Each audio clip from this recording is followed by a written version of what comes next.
Bismillahirrahmanirrahim. Pak Primus, Pak Kristianto, utamanya para wartawan, dan yang saya banggakan, tim yang pada hari ini hadir di tempat ini. Oleh karena itu, demokrasi kita, saya ingin mengatakan, itu sebuah keniscayaan yang tidak bisa lagi kita kemudian menolaknya.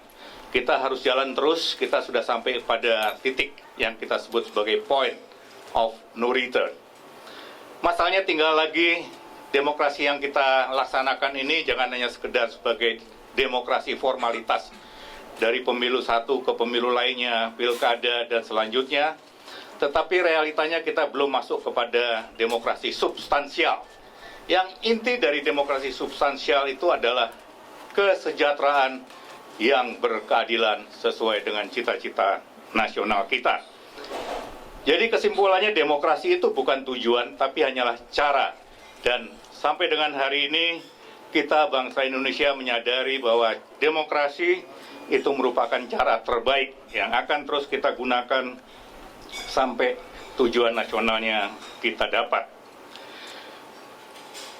Banyak hal yang belum positif dari demokrasi yang kita lakukan. Tetapi intinya adalah bahwa kita tidak boleh meniru demokrasi dari negara manapun. Karena demokrasi dari masing-masing negara itu punya kekhasannya masing-masing yang tidak bisa lalu kita mengadopsinya karena tidak cocok dan tidak sesuai dengan jati diri bangsa. Oleh karena itu kita segera harus bisa mengidentifikasi demokrasi yang seperti apa yang sesuai, yang menurut saya adalah demokrasi Pancasila. Seperti apa itu? Di samping apa yang kita capai, ada beberapa hal yang masih mengecewakan. Antara lain kita bisa lihat, kita sekarang membuat raja-raja kecil di daerah yang bisa berbuat apa saja, termasuk kita baru saja mendapat suatu berita yang tidak mengenakan, di mana ada seorang bupati hanya karena tidak mendapatkan tiket untuk yang bersangkutan pulang, lalu memerintahkan bahwa hanya untuk menutup bandara. Di antaranya kita juga baru saja mengalami ada suatu dinasti yang terbentuk akibat dari sistem demokrasi yang sekarang kita praktekkan. Lalu juga melahirkan kader-kader partai, melahirkan para pimpinan daerah yang ujung-ujungnya pada akhirnya mereka bukan memberikan yang terbaik apa yang dimilikinya kepada masyarakat pemilihnya, tapi lebih banyak mereka memanfaatkan para pemilihnya untuk diri, kelompok, keluarga maupun partainya melalui cara-cara yang korup. Kemudian selanjutnya kita masih mengalami masalah peran publik dan politik uang. Hal satu ini saya ingin mengingatkan semua pihak.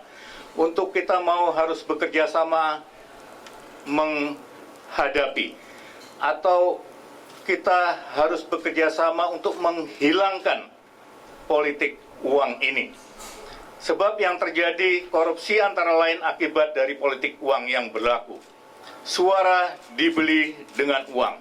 Kita biasakan rakyat tidak memikirkan apa yang terjadi di 5 tahun ke depan. Masa depan anaknya untuk 5 tahun ke depan. Masa depan keluarganya untuk 5 tahun ke depan hanya sekedar uang yang tidak besar.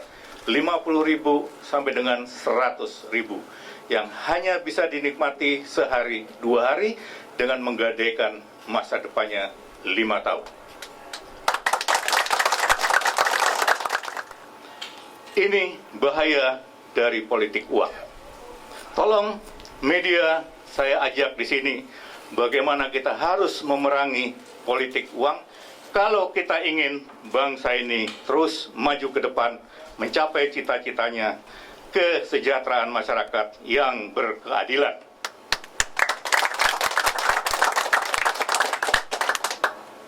Di negara demokrasi memang tidak dilarang orang makin kaya, makin kaya, makin kaya.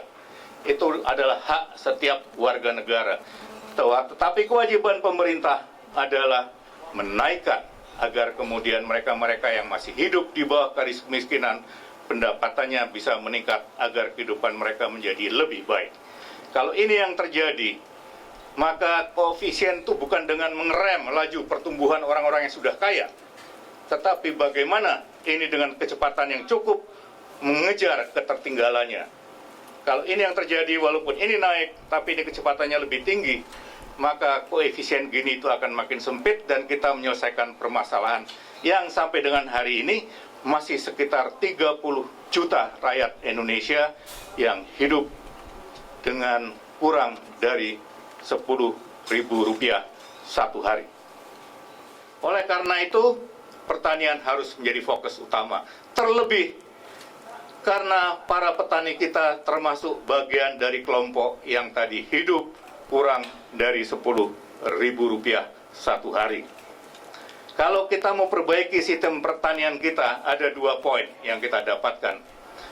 Kita punya ketahanan pangan dan tidak harus tergantung dengan luar. Yang kedua, kita membantu mengangkat kehidupan para petani kita yang sesungguhnya mereka itu adalah pahlawan yang sesungguhnya. Kita ada di sini. Kemudian mengangkat usaha UMKM. Di antara tim yang ada sekarang di sini, mereka adalah orang-orang yang sudah berjasa untuk bagaimana membuka lapangan pekerjaannya untuk diri mereka sendiri, termasuk juga bagi orang lain.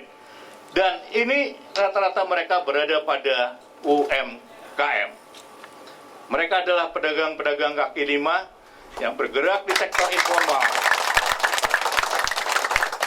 Yang ini harus kita dukung agar kemudian tidak atau mereka akan mengurangi jumlah pengangguran sekaligus menghidupi ekonomi rakyat. Lalu saya ada satu poin yang ini juga berkali-kali saya sampaikan, tetapi kelihatannya media tidak cukup tertarik terkait dengan masalah ketahanan energi. Termasuk sekarang yang lagi heboh, apakah benar atau tidak benar Pertamina menaikkan harga LPG.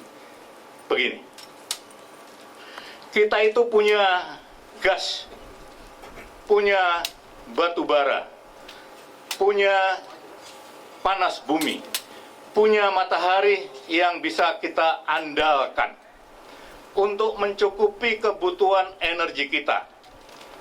Kita tidak perlu lagi harus tergantung dengan bahan bakar minyak yang semula memang kita memiliki cadangan yang cukup besar, produksi yang melimpah sehingga bisa kita ekspor, sekarang sudah mulai defisit. Tetapi anehnya kita tidak pernah beranjak untuk tetap tergantung dengan BBM. PLN pembangkit listrik kita masih menggunakan solar. Listrik kita ini sekarang meminum solar dalam jumlah yang sangat besar. Transportasi kita hanya Transjakarta yang menggunakan gas. Yang saya tidak paham kemudian ini tidak ditindaklanjuti agar suatu saat yang kalau kita serius barangkali dalam waktu 3-4 tahun ke depan kita sudah bisa mengatakan goodbye kepada bahan bakar minyak.